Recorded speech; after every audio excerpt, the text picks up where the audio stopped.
In the city, it's hard to find silence and peacefulness in the darkness. Out here in central Nebraska, inside a blind along the Platte River, it's a requirement. It's a piece of Nebraska that's almost gone.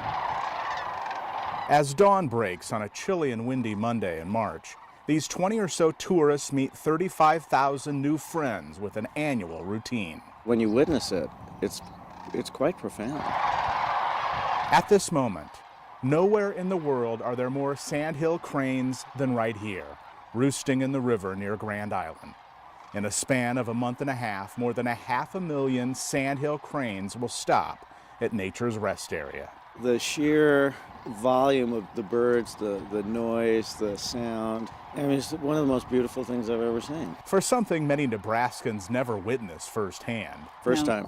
This couple traveled 1,600 miles to see it. I've been to the monarch butterfly migration in Mexico, and so here's another migration that we're just kind of, it was definitely bucket list. It was like, well, if you're into the idea of migration, this is one of the top ones in the world to see. Experts believe the sandhill cranes have been coming to this 70-mile stretch of the Platte River for the last 10,000 years.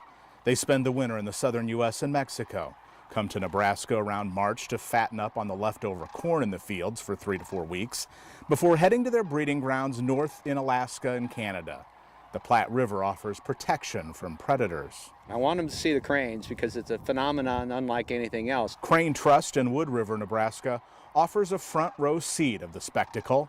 We hide in a shipping container with windows so not to spook any of the cranes. I think a lot of times you don't realize what you have in your own backyard. Right. Annette Wiles of Plattsmouth has lived in Nebraska her whole life, but never took time for the sandhill cranes. So when she did, she brought her parents. It was just like so inspirational. It was just like a gift from God. It was just really beautiful. For more than an hour, the silence inside the blind was only interrupted with the calls of the sandhill crane. An experience where guests become photographers and philosophers. I think the humans do need time where they just stop and just watching the light change for an hour and a half. The sandhill crane, a model of consistency. This is something that connects to people. And when you see it, it touches you really deeply.